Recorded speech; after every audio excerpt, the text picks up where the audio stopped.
What I want to do is really start off with this idea that everybody gets used to playing this minor pentatonic thing. Yeah, and it's like when you get to the end of the top of your scale. So if I play the A minor pentatonic that we all know and love so well, we all know and love it so well. If I play it here, what most beginners and well, even people who've been playing for years will get stuck and just stop there. That's what happens. You get stuck at the top. And what we really want to be able to do is we want to create some more melodic interest. And the way we create that melodic interest is we're going to add these little arpeggios, these two little arpeggio shapes. Now, these arpeggio shapes, these are based on the A shape. And we're used to seeing this A shape. I play the A shape like this. Yeah, because what it does is it maximizes the footprint on the fret. If we take the A major, and then what we're going to do is we can turn that into an A minor. Now, the reason this is useful for us to be able to see is that we've got the fifth, the root, and the third of the chord here underneath these three fingers here. Now, if I lower this third one fret down there, and then add those two fingers back on, you can see where we get that A minor chord from. The A minor comes from that A major shape. So there's the A major, there's the A minor. We're just lowering that note down there. That's all it is.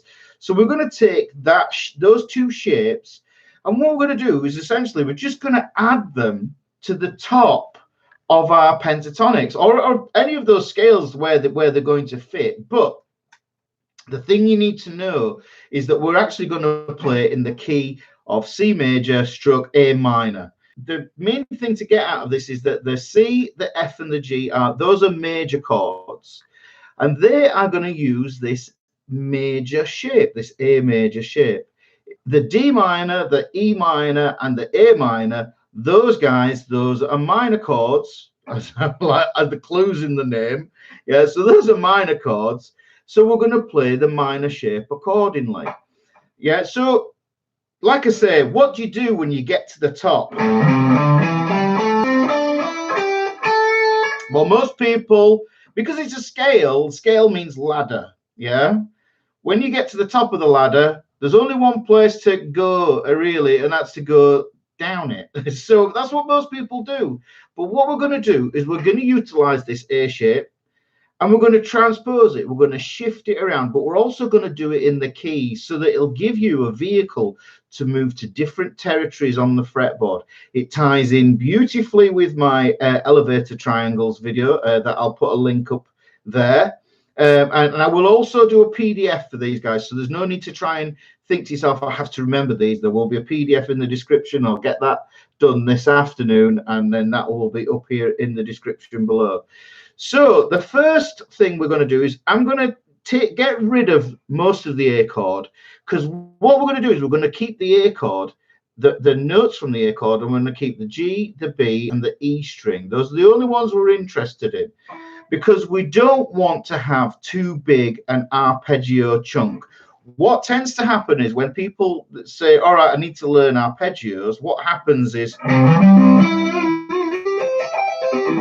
you get these big, massive shapes that are unwieldy and hard for you to remember. What we want to do is we want to get these little shapes that are easy to consume, because when you're improvising, it's much like driving in the fog. When you are driving in the fog, you cannot see miles ahead of you. You can only focus on what is happening right there in front of your windscreen. If you turn the lights on too much, you can't see anything. So what I'm saying here is we need these little chunks. We don't want to be thinking about all this fretboard up here. We just want to focus on these one bits here and making those count emotionally. Because remember, this is what I say. What is music? It's the language of emotion. We want to make it sound good emotionally. So anyhow, these two shapes, we're going to use the A shape and the A minor shape. Now, chords move like scales. Chords move like notes. So as notes move, A, B, C, D, E, F, G, so do chords. So if I take this A chord here, right, and I strip it away to just the bits that I want, which is the G, the B, and the E string, I get the second fret of the G string, the second fret of the B string, and an open E string there.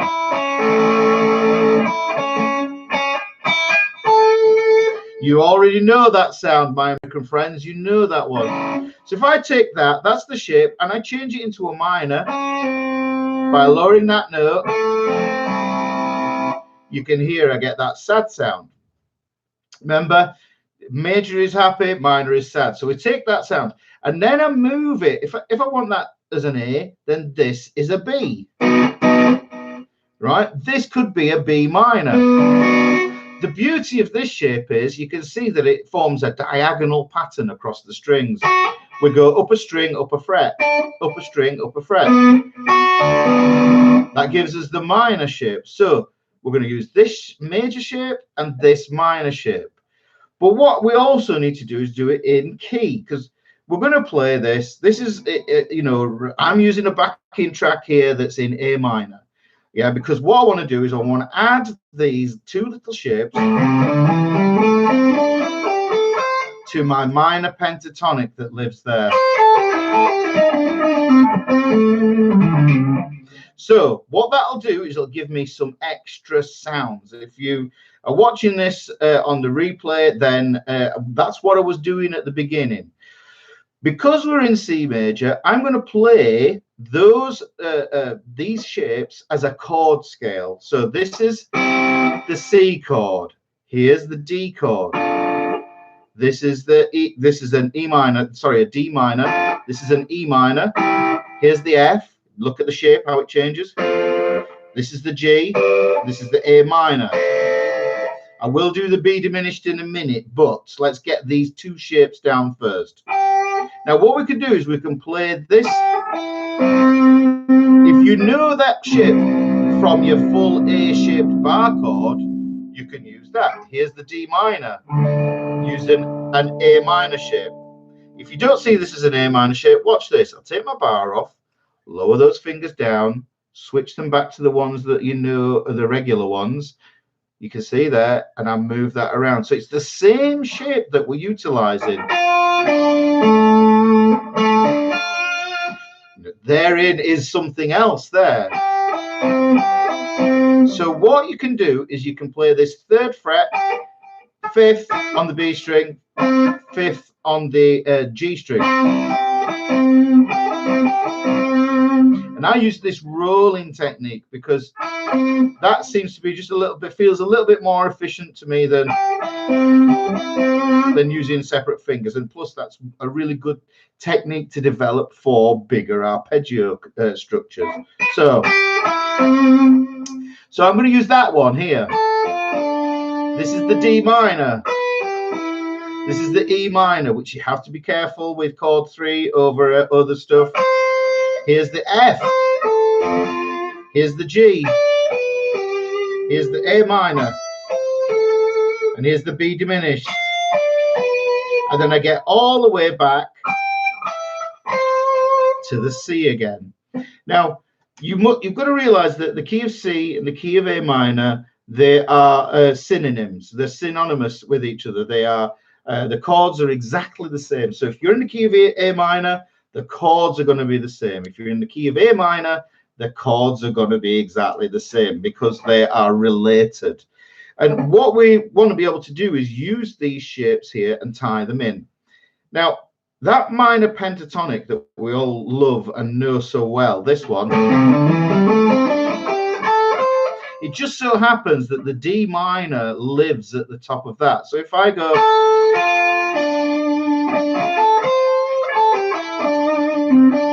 I'll put play my pentatonic, and there's an elevator, a triangle.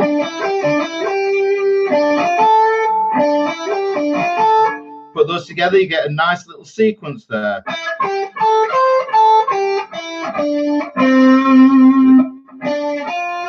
I'll go down to the C, up to the E minor. There's that little BB King box.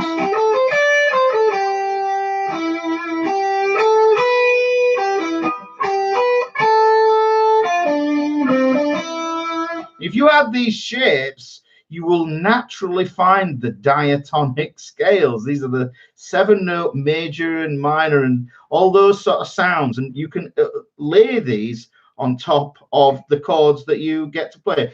I tell you what, I'll do this backing track by Elevated Jam Tracks. I'll probably put a link to this one, and I'll explain what's going on as I do this. So this is in A minor, same chords, and it says the chords as they're coming up. Here's the C arpeggio.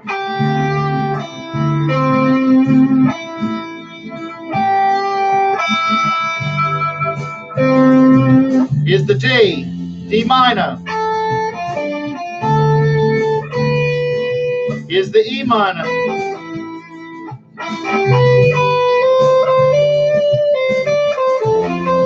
There's the F.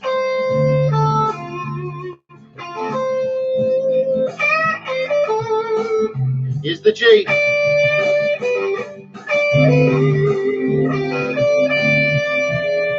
Here's the A minor.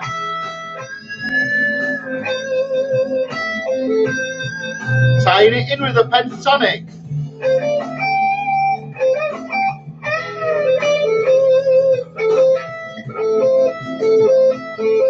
There's the A minor.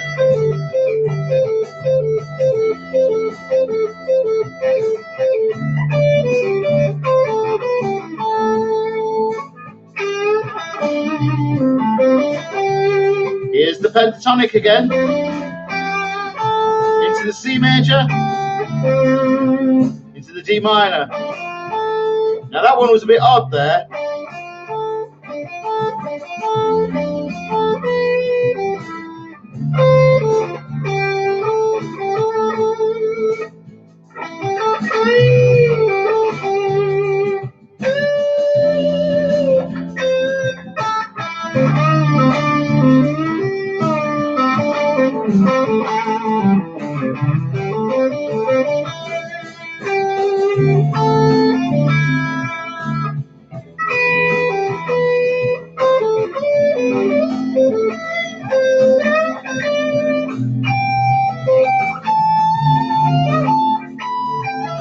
Hang on, I can go up.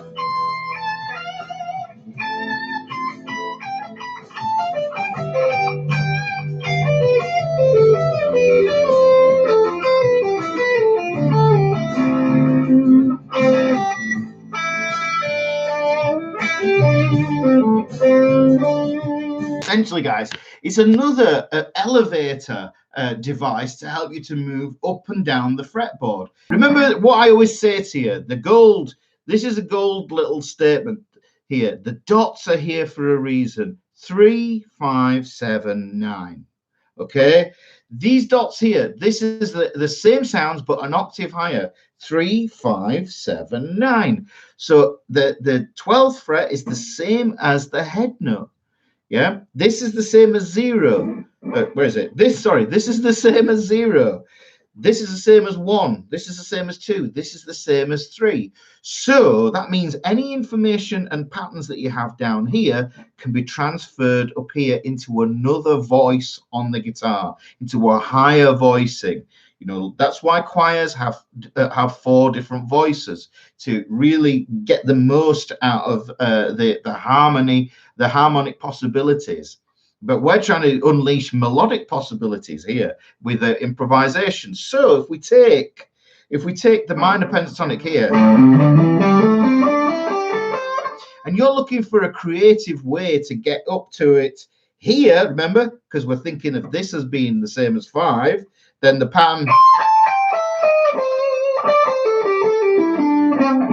repeats itself here.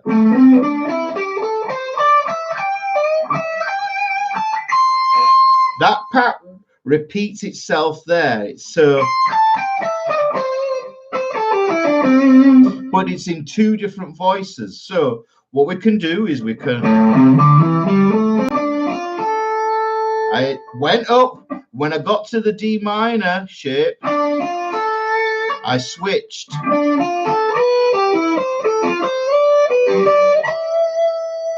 There's the A minor. So I went, I'll talk through those. So I went D minor, E minor, F, G, A minor. Now this is a tricky one. This will be in the PDF. This is going to be the B diminished shape. It's got an odd sound to it. And then you can see I'm back. This is the 3rd fret. This is where the C is. This is the equivalent of the 3rd fret, an octave higher.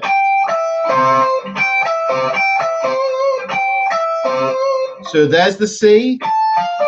Here's the D minor again, which then links me to my pentatonic.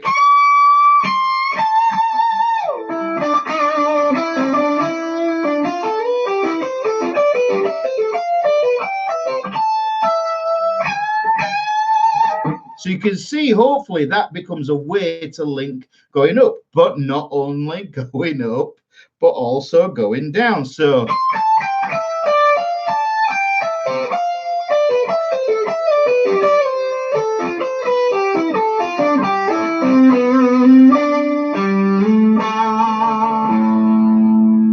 hopefully that makes sense there, guys. The important thing is that you try these ideas out.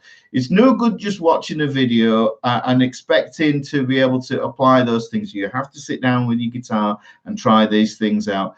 Thank you very much for tuning in. If this is your first time on my channel, please consider subscribing. And yeah, make sure you hit that notification bell, because sometimes I just like to jump on here and share the knowledge. If you've enjoyed this, give it a like. I will see you next time in the next video. Thanks a lot, guys. Right, okay, take care.